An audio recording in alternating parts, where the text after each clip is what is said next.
He saw the shapes before he understood what they were. 5 bodies, hanging upside down between the snow-covered trees, swaying slowly in the wind of Durnhollow. Green skin, purple lips, breath dissolving in the cold. The snow didn't stop, and Kenzo knew what constant snow does to a body that doesn't move. They were out of time.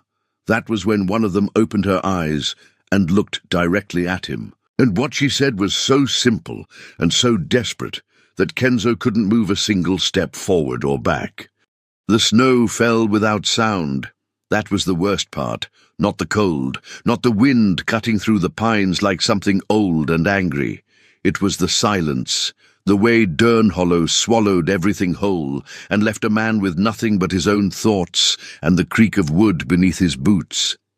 Kenzo Valahart had learned to live inside that silence, 53 years old.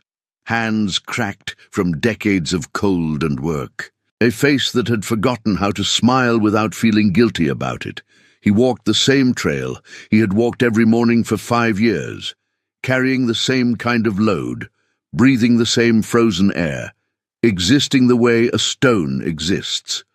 Present, purposeless, waiting for something he couldn't name.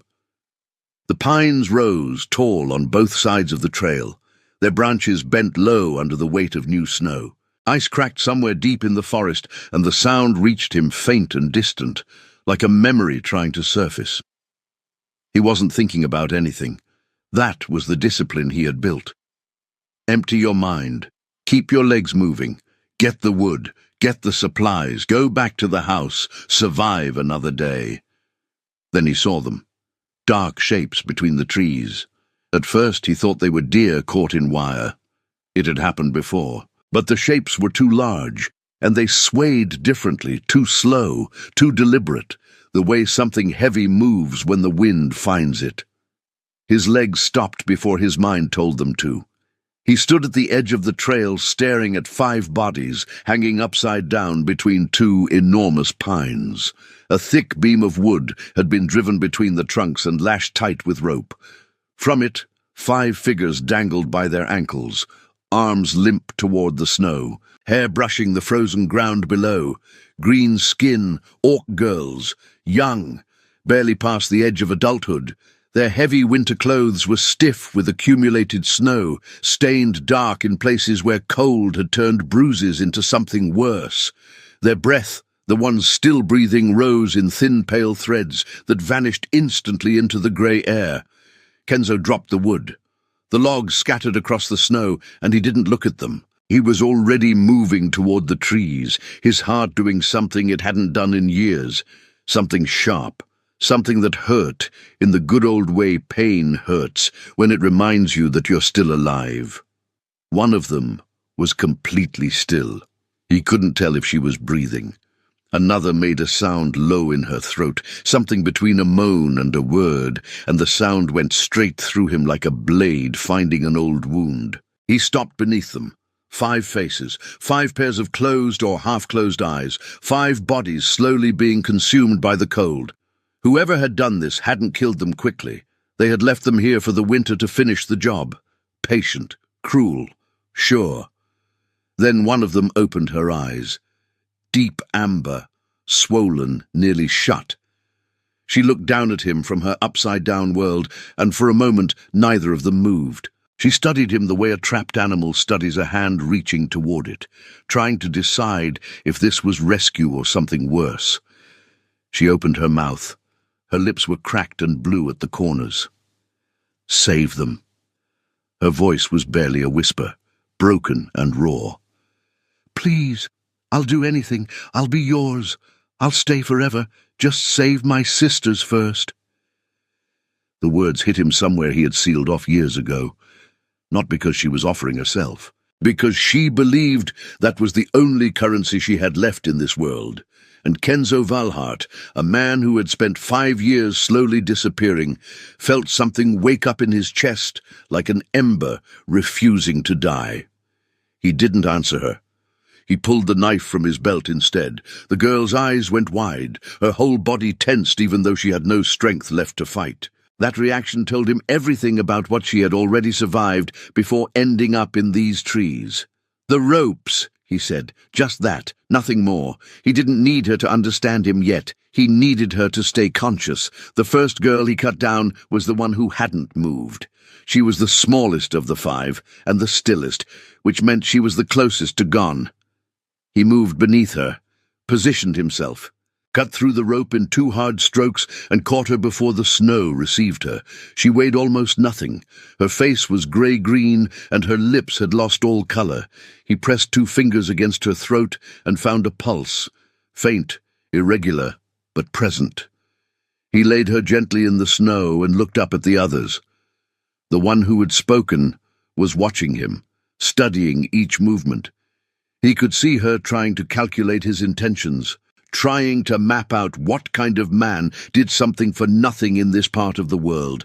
He recognized that kind of thinking. He had seen it in soldiers after the war, the permanent suspicion of anyone who extended a hand. He cut down the second girl, then the third. Each one he lowered carefully, controlled, so the impact wouldn't compound whatever damage the cold had already done. The fourth was semi-conscious and mumbled something in the old Orc language when he touched her ankle. Something that might have been a prayer. The fifth was the one who had spoken. When he cut her rope, she fell faster than he expected. He caught her, but her weight staggered him, and they both dropped to one knee in the snow. Her face ended up close to his. Those amber eyes were open fully now, wide and burning, with something that looked like fear trying to disguise itself as defiance. "Who are you?" she said. It wasn't a question. It was an accusation. "Kenzo." He got them both back to standing. Her legs buckled immediately. He steadied her with one arm. "My property is about a mile north. If we don't move now, some of your sisters won't make it that far." She looked at the others on the snow. Something moved through her face. Something raw and real and terrible. They're alive, for now. She closed her eyes for 1 second, just one. Whatever passed through her in that second, she kept it to herself. Then she opened them again, and he saw the decision form in real time. "Tell me what to do," she said. He told her. He had supplies on the sled he used for hauling wood. Not much, but enough. Thick canvas, 2 old wool blankets, a coil of rope he fashioned into harness loops.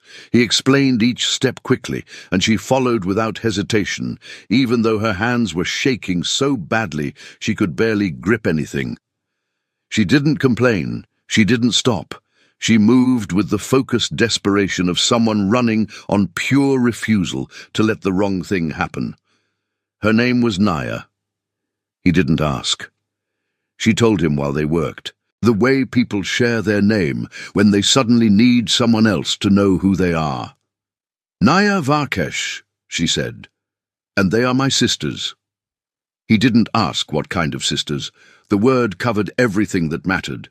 The snow was picking up by the time they had all 5 loaded onto the improvised sleds. The light was already thinning toward grey afternoon. Kenzo checked each girl one more time, tucking canvas around the ones who couldn't hold a blanket themselves. He felt Naya watching him. He didn't look at her. "You still haven't told me what you want," she said quietly. "Nothing," he said. "Let's move." The forest swallowed them into its pale silence, and Kenzo walked north, pulling weight he hadn't carried in a long time. The trail home had never felt so long. Kenzo moved steadily, not fast enough to exhaust himself, not slow enough to let the cold settle further into the girls on the sleds. He found the rhythm quickly, that old mechanical focus from his farming years, the part of him that knew how to work past pain and doubt and just cover ground. But his mind wasn't empty this time. Naya walked beside him, pulling the second sled with her whole body, leaning forward into the effort like someone who had learned to push through walls rather than find doors. Her breathing was ragged but controlled. She hadn't asked to rest, he hadn't offered. Every few minutes he called back to the ones who were conscious. Short words, "Stay with me. Talk if you can. Tell me something." He didn't particularly need to hear what they said. He needed them to keep their minds working. The moment a person stopped responding to voice was usually the moment the cold won. One girl, the smallest, the one he had cut down first, had started mumbling. He didn't speak the old Orc language, but the sound was good. Sound meant air was still moving. Naya glanced at him sideways as they walked. "You've done this before," she said. "Helped people who were hurt." "I was a farmer's guardian during the border years." He didn't elaborate. "Learned some things."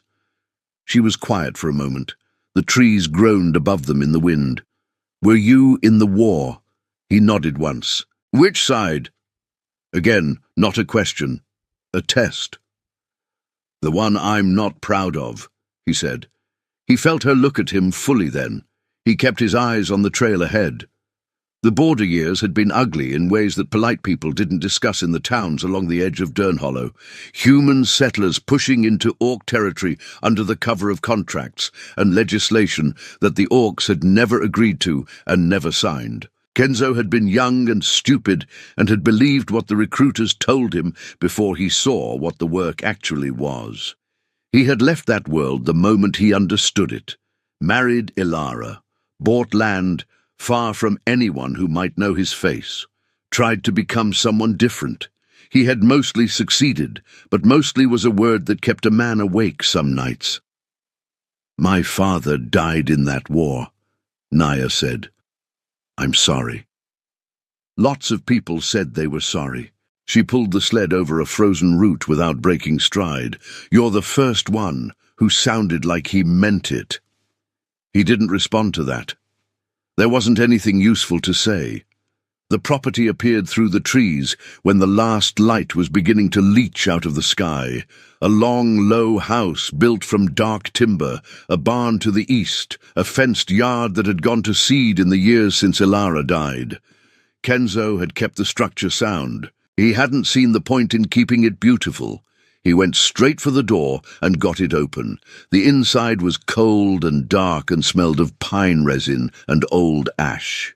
He crossed to the fireplace and had kindling lit in under a minute. Then he went back outside to help bring the girls in. The room at the back of the house, Ilara's room, was the largest. He hadn't opened it in 5 years. His hand rested on the door handle for a moment before he turned it. The hinges were stiff, the room was dim and dusty, and everything inside it sat exactly where it had been the morning she died.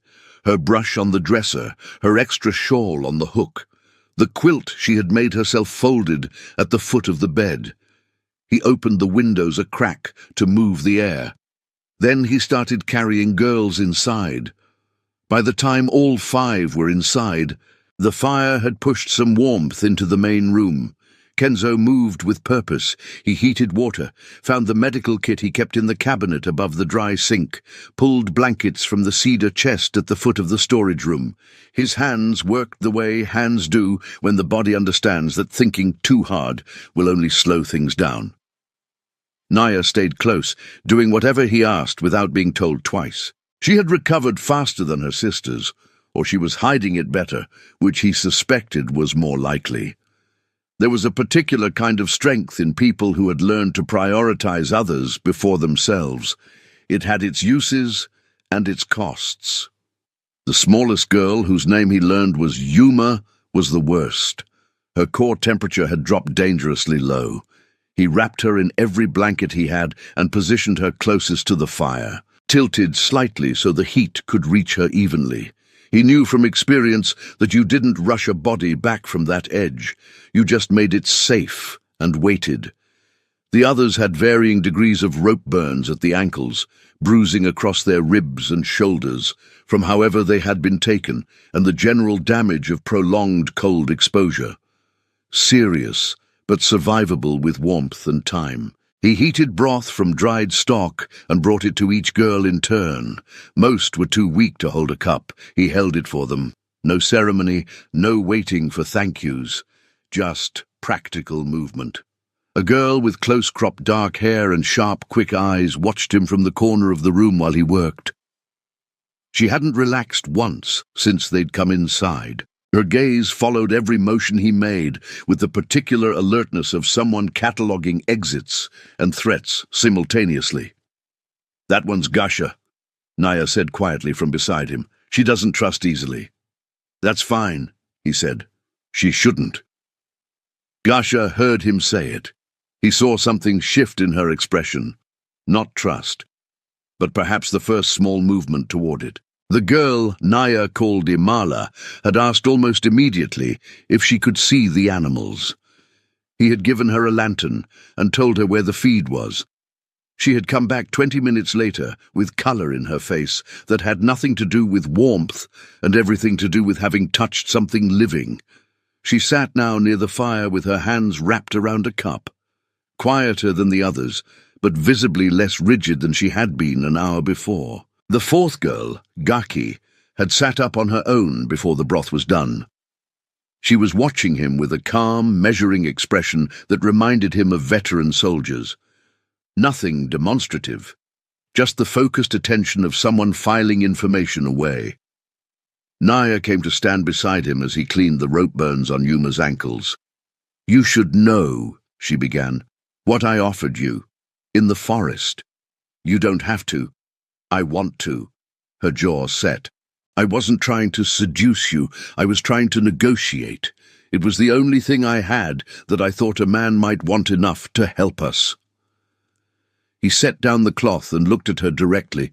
Her amber eyes were steady, but there was something raw underneath the steadiness. "You shouldn't have had to offer anything," he said. "No one should have to bargain with their freedom just to survive." She looked at him the way people look at something they can't quite believe is real, the careful, searching look. "Humans don't usually talk like that," she said. "I know," he said. "I used to not talk like that either." He went back to tending the wound. Outside, the wind had risen. The house held against it. The fire snapped quietly in its bed of coals, and for the first time in a very long time, the rooms of Kenzo Veilhart's home held something other than silence.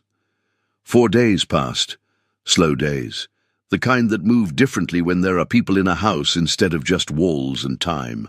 Kenzo kept to his rhythms, but the rhythms changed shape around the presence of 5 recovering girls and one quietly rebuilding version of himself. Yuma slept for most of the first 2 days. When she finally opened her eyes fully and held them open, she looked at Kenzo with the blank terror of someone who had woken into a memory of the worst thing that had happened to them. He stepped back immediately, gave her space, spoke from across the room without moving toward her. Naya was at her side within seconds, and whatever Naya said in the old language was enough to let Yuma breathe again. She didn't speak to him directly for days after that. He didn't push. Some kinds of damage needed time and distance, not conversation. Gasha remained watchful and quiet. She moved through the house like someone performing a constant security assessment, always near a window, always aware of where the doors were. But she started helping without being asked. Small things first, sweeping snow from the entry, stacking wood by the fire. She did it wordlessly and without looking at him, but she did it. Gaki showed up one morning standing at the workbench in the barn, examining his rifle collection with the careful, focused attention of a professional. She didn't ask permission.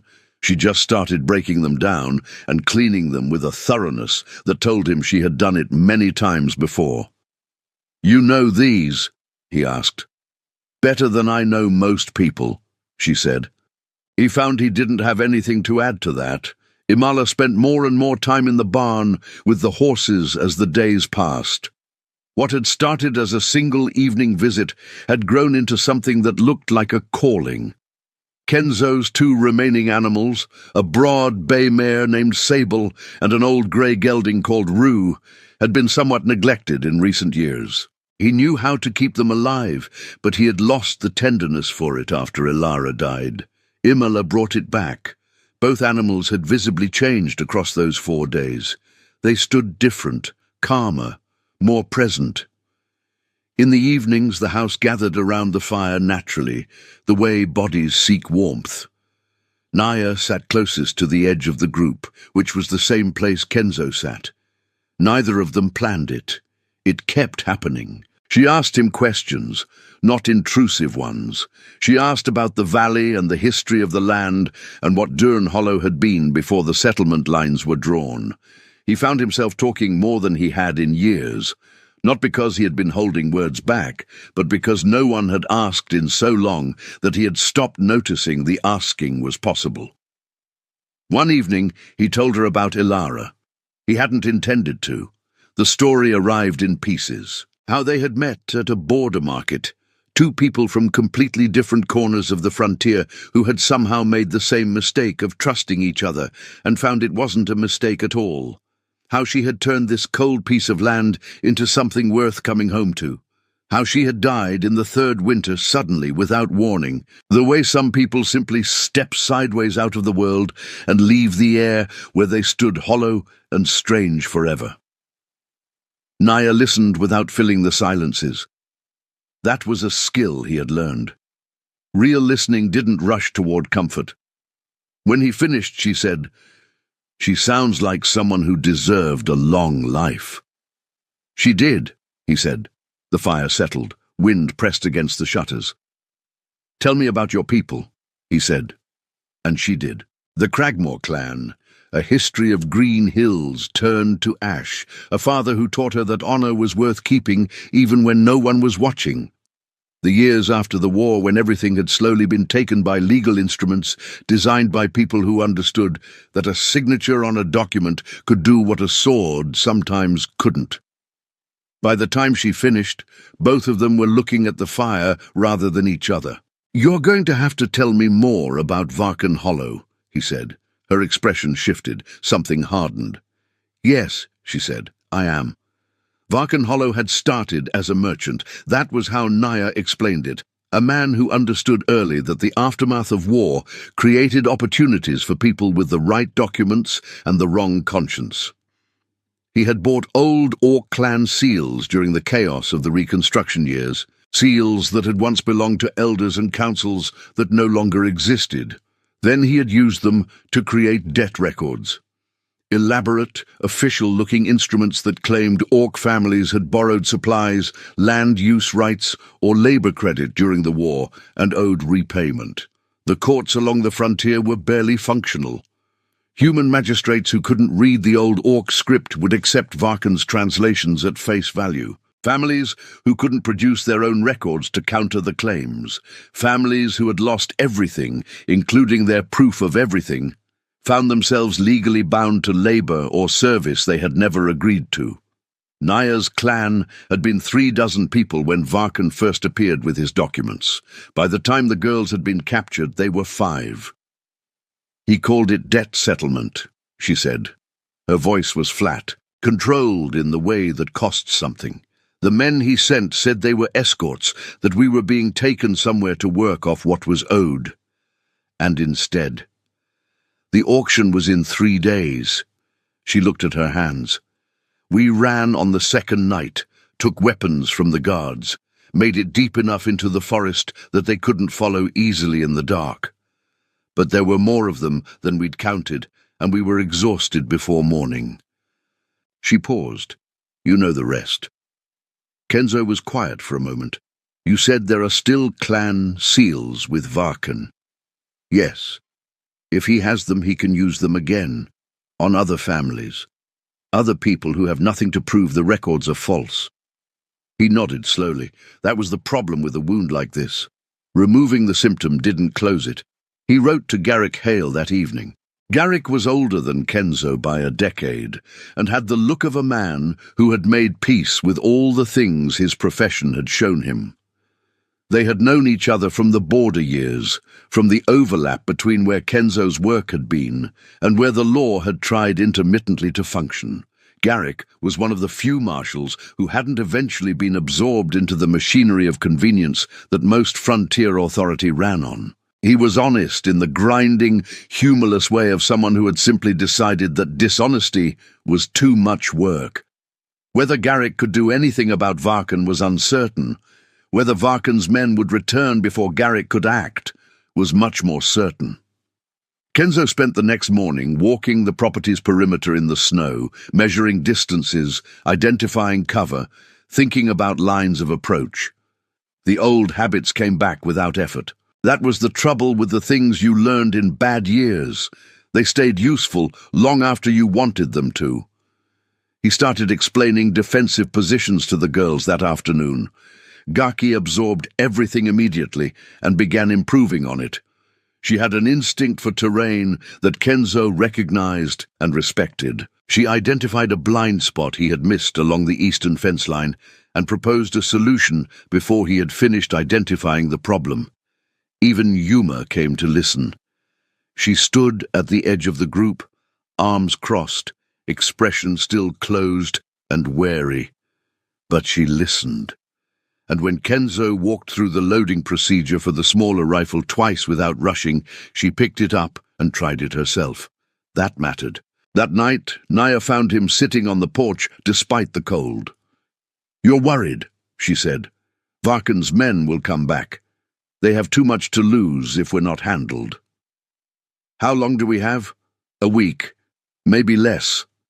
She sat beside him without being invited and without asking. It felt natural enough that he noticed it only because of what it might have meant. "If something happens to you because of us," she began. "Then something happens," he said. "That's not a reason to have left you in the trees." She looked at the dark line of pines at the property's edge. The stars were hard and bright above them in the gap where the forest opened. "Why do you live so far from everyone?" she asked. He thought about lying. Then he thought about the fact that she had told him the true version of her hardest story without softening it. "Because everyone reminded me of what I used to be," he said, "and I needed distance to become someone different." She was quiet for a long moment. "Are you?" she asked. "Someone different?" He looked at the trees. "I think so," he said. "I'm still finding out." 6 days after they arrived, Varkan's men came. There were 4 of them. They came from the forest to the south just after midday, moving slowly along the trail that led to the property gate. Not rushing. They wanted to be seen. That was part of the message. Gasha spotted them first. She said nothing. She simply appeared in the doorway of the barn and made a small motion with 2 fingers that she had established as the signal 3 days earlier when they had divided the watch positions. Everyone moved to their places without speaking. Kenzo stood at the gate. He had dressed simply, no weapon visible, the appearance of a farmer in the middle of a cold afternoon. Behind him, the house sat quiet, its shuttered windows giving nothing away. The lead rider stopped 10 yards out. He was heavy-set and red-faced from the cold, with the deliberate ease of a man who had done this kind of thing many times and considered it routine. "Kenzo Valehart," the man said. "That's me. We're here on behalf of Merchant Varkan Hollow. He holds legal claim to 5 orc girls currently residing on your property. We're here to collect what's his." Kenzo let that sit in the air for a moment. "Those girls aren't property," he said. "You might want to rethink how you're framing this conversation." The man smiled, not warmly. "The courts say different. We have documentation. You're currently in violation of contract law by harboring what's legally listed as secured assets. Then you can take that paperwork to a magistrate. We've already spoken to one."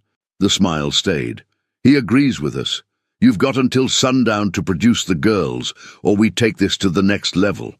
From the corner of his eye, Kenzo saw the man on the far right of the group shift his horse sideways and angle toward the barn. A casual move. Too casual. "Don't," Kenzo said, looking directly at that man without raising his voice. The crack of a rifle came from the barn roof. A single shot that kicked up snow 6 inches in front of the shifting horse's front hooves. The animal shied violently and nearly unseated its rider. Gaki's voice came from above, calm, conversational. "Next one finds something other than snow." The lead rider's easy expression had changed. "4 guns," Kenzo said. "Plus mine." The girl on the roof is a better shot than anyone you brought with you. I would assess this situation before you make a decision you can't take back." The man's jaw worked. He looked at the barn, then at the house, then at Kenzo.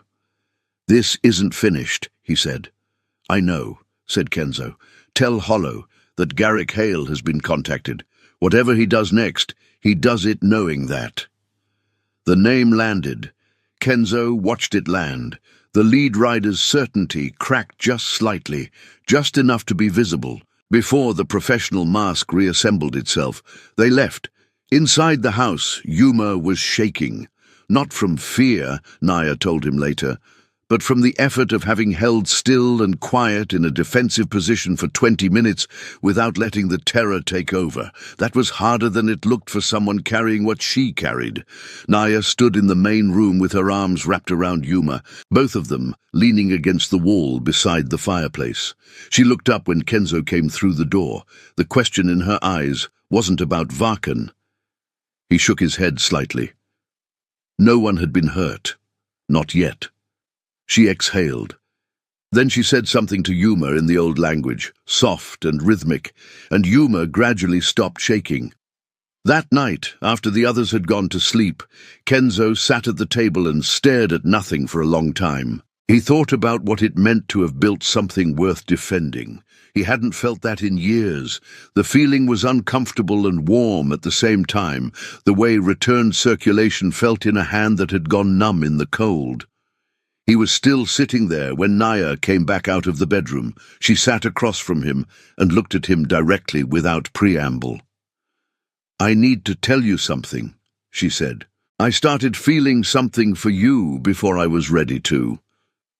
She said it without embarrassment, without the performing of vulnerability that some people did when they were actually asking for permission. She said it the way she said most things, straight and clear, because she had learned in hard years that indirection was a luxury she couldn't afford. Kenzo looked at her. He didn't speak immediately. "It started as gratitude," she continued. "I know how that sounds. But it became something else. It became watching you actually see us, not as orcs, not as problems, as people who deserve to eat and sleep and feel safe." She paused. "That doesn't happen." "It should," he said, "but it doesn't. And when it finally did, it came from the last person I would have expected." She almost smiled. "An old human farmer in the middle of nowhere who keeps a dead woman's room like a shrine." He felt the edge of that, but it didn't cut the way a wound cuts. It cut the way a truth cuts, clean. "I'm not young," he said. "I know. I'm not easy. I have years in me that aren't good to look at. So do I. And there's the question of what people would say, what your people would say, what this valley would say when spring comes and tongues start moving again. I've stopped building my life around what people say," she said evenly. "That only ever built me a cage." He was quiet for a moment. Outside, the wind had gentled, the forest was still. "I've been thinking about Ilara," he said, "about whether feeling something for another person dishonors her." Naya nodded slowly. She had expected this. "What do you think she would say?" He didn't answer right away.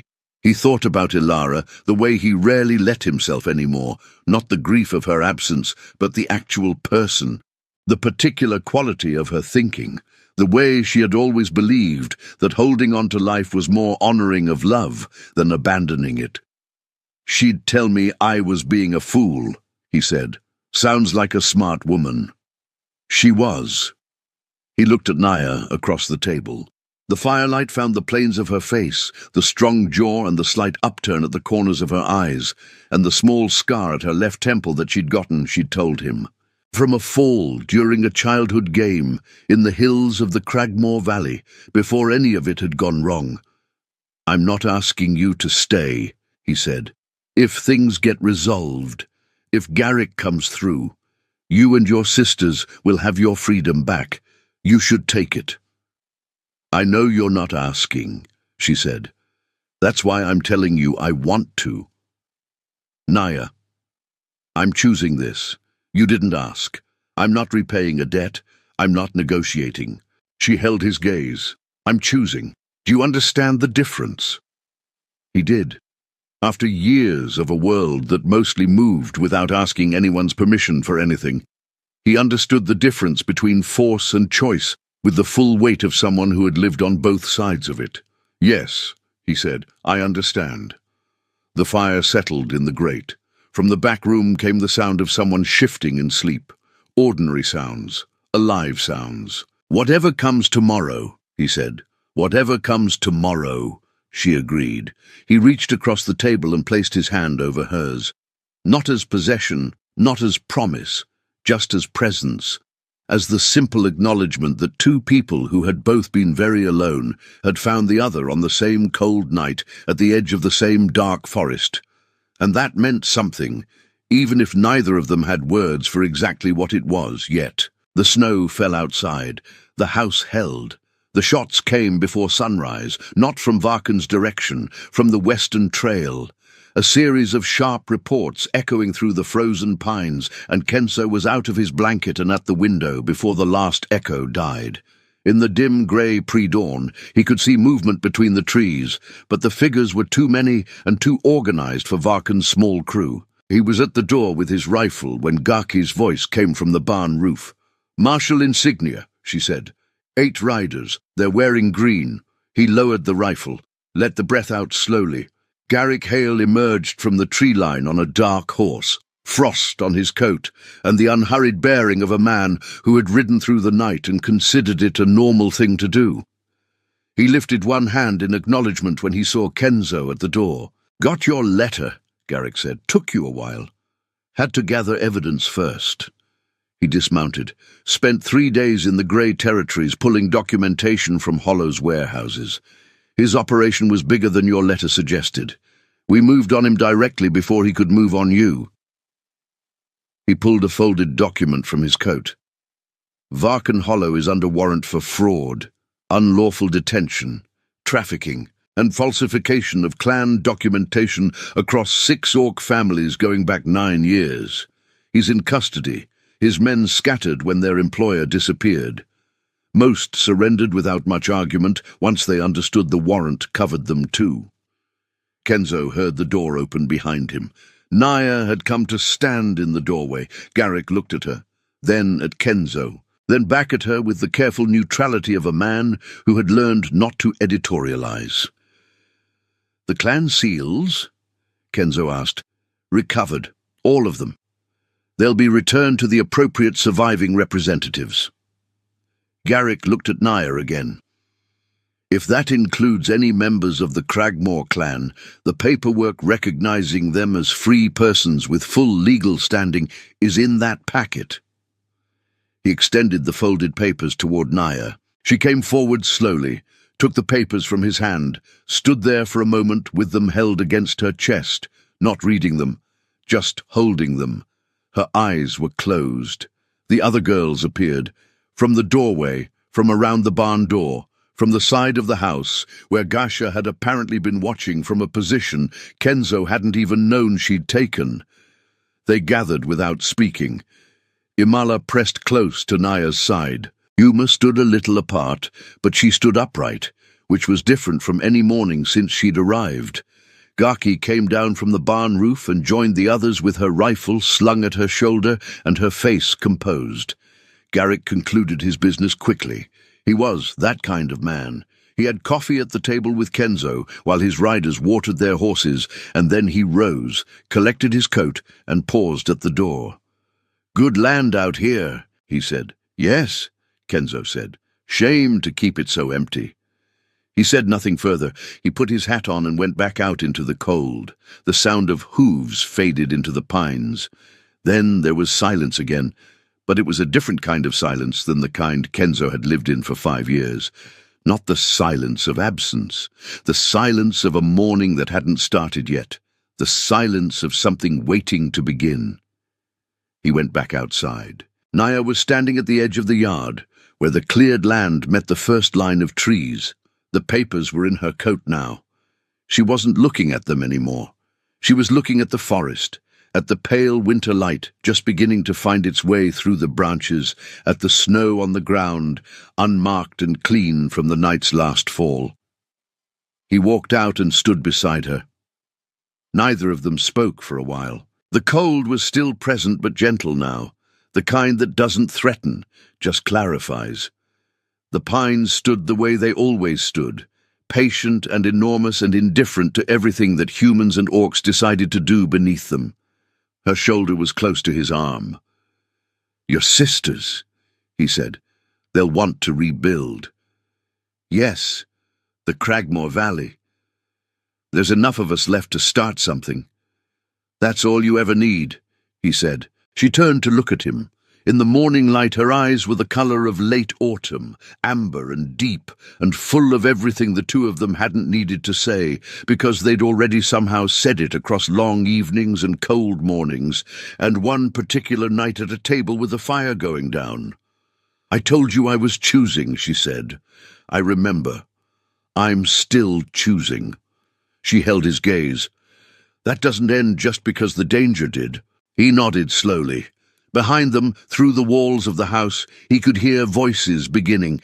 Imala laughing at something Yuma said. The scrape of wood across the floor, someone opening the back door to check on the horses, the sounds of people waking up in a place they felt safe enough to make noise in. He had forgotten what that sounded like. He hadn't realized until this moment how much he had missed it. Not the sound itself, but what the sound meant. That life was here, inside those walls. Real and warm and ongoing. Naya reached over and took his hand the same way he had taken hers the night before, easy, without ceremony. They stood there while the light came in through the trees, and the snow held the world still, and the cold said nothing that needed answering. Durnhollow was quiet, but not empty, not anymore. Did you enjoy the story? Subscribe to the channel to watch more stories like this one. Leave a like, it helps the channel a lot. And drop a comment down below. I always read them and use your feedback to make our content better. Thanks so much. Orc-Bound Legacy.